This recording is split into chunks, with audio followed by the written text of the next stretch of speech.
Hey, this is RonnygoBOOM, and welcome to my trap tutorial series. Today I'm going to show you all about how to turn a shulker box into a trap chest.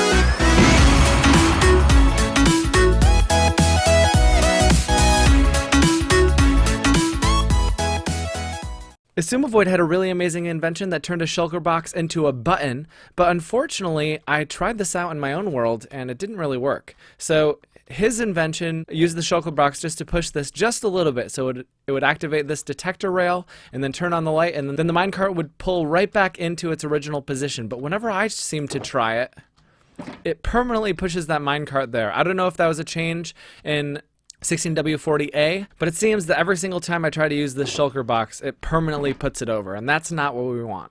So I've come up with a very simple fix to this. The fix is simply turn on this automatically by having a lever here, and finally having a block here and making it loop around. So this time, when we go over here, it pushes it over, and instead of being on that, it actually turns off this piston. So let's check that out.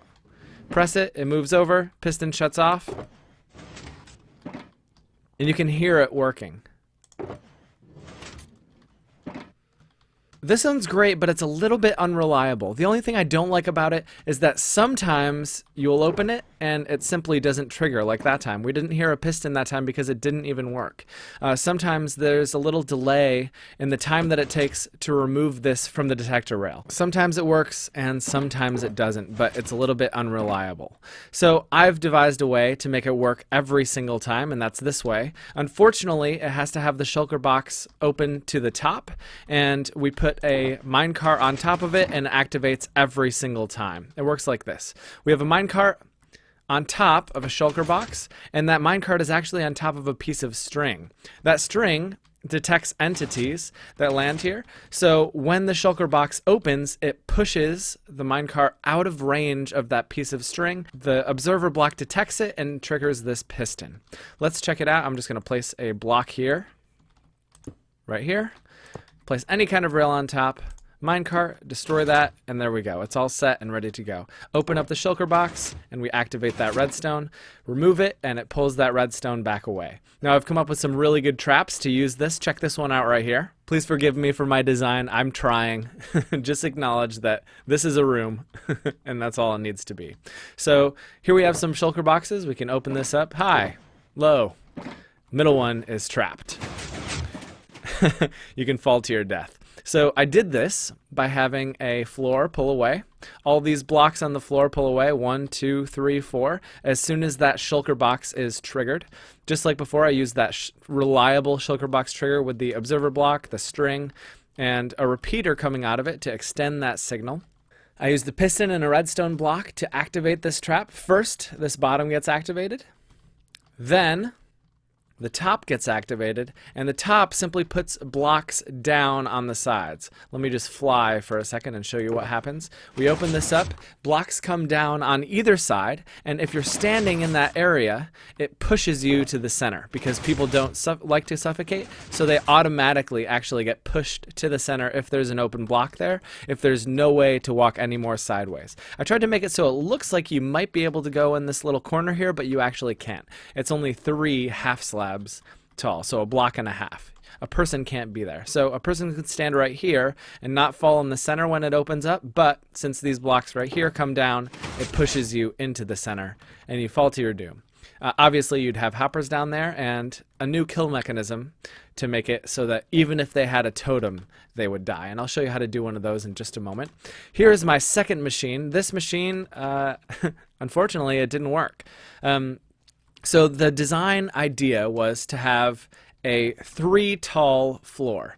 The bottom floor would push up, and then the top floor would push down, suffocating you in this tiny little area. Unfortunately, every single time I tried to trigger this, my game crashed. I'd put a level or button here, place it down, and as soon as I hit that, too many observers and pistons were updating at exactly the same time, and 14W or 16W40A is a little bit unstable, so it kind of crashed literally every time. I had to scrap this entire project.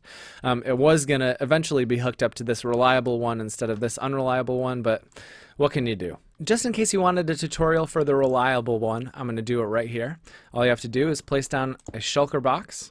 Right on top of it, we're going to place a piece of string. On top of that, we're going to put a block with any kind of rail and a minecart. Destroy that. Right here, we're going to have an observer block facing into that string. So just like this. Then behind it, we have a piston facing any direction we want with a redstone block and then something to trigger when it opens. So as soon as we open this, it triggers. As soon as we close it, it turns off the signal. And then we can hide that block just like this. Place down a nice little floor, and it's nice and blended in. Sometimes I like to use stairs. It makes it a little nicer. And we're all set. And here we go with this final trap. I'm very proud of this one. I'm going to go into game mode 0 to show you this last one. This one's pretty cool. I really like this one. So here's what we would do. There's like a simple doorway to get in. You can get out just fine.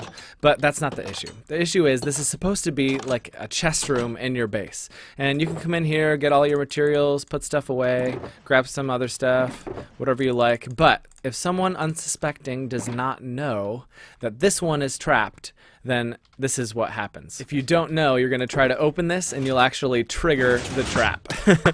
The floor opens up and then we have arrows shooting from both sides, shooting us into the trap. And it automatically kills you when you fall to your death. Unlike many of my traps that are simpler than they seem, this one I intentionally made to be overkill. This is a lot more complicated than it might seem. But first, before I show you that, let's show you what it's like at full power. Oh gosh, that's absolutely bonkers. That's crazy. So here's how it works.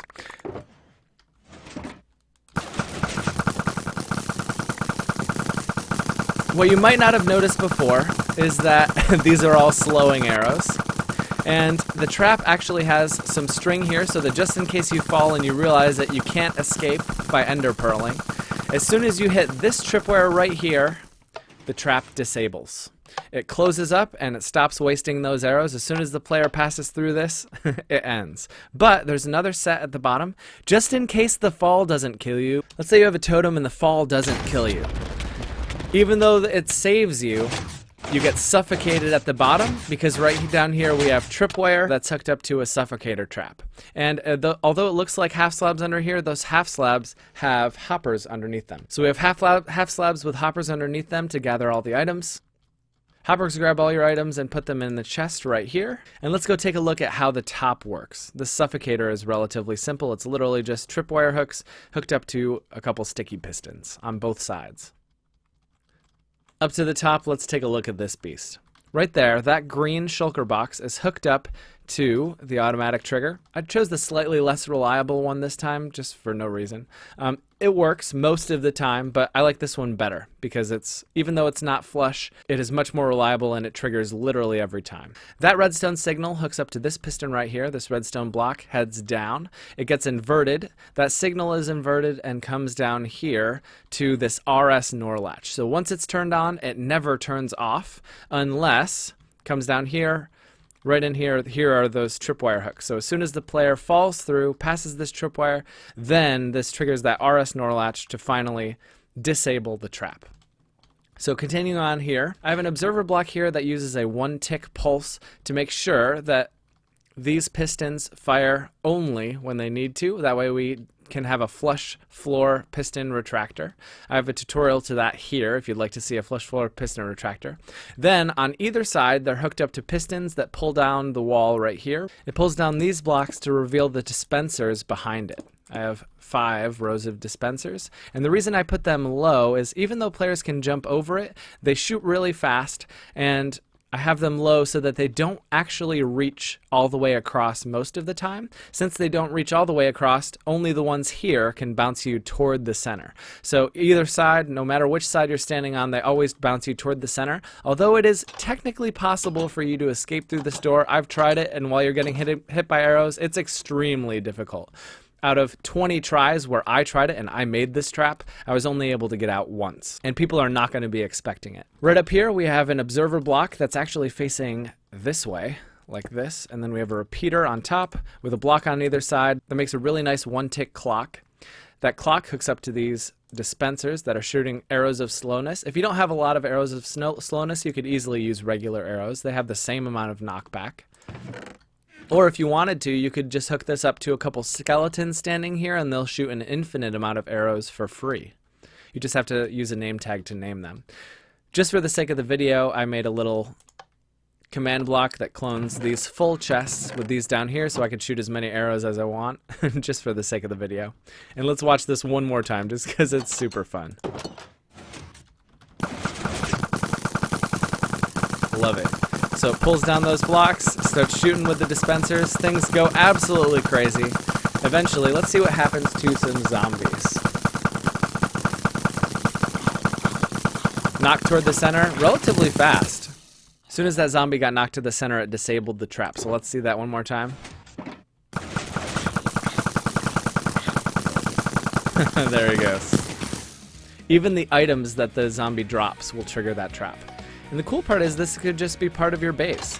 You can know that these chests are the ones that have all the stuff in it and not to use the green chest because that's the trapped one. It's a great way to mess with people who try to steal your stuff. Maybe a little bit overcomplicated, but I just did that for fun.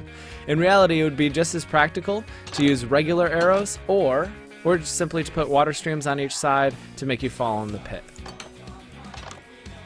Thanks so much for watching. I really hope you liked this video. If you do like it, make sure you subscribe and check out my channel because I have a lot of new videos every week. Ring that bell to be notified every single time I come out with a video, and make sure you check out these videos. Last time I did 15 amazing observer inventions for the new snapshot, and I have lots of other videos relevant to the new snapshot, especially since the exploration update, and I have traps for pretty much every generated structure on the map.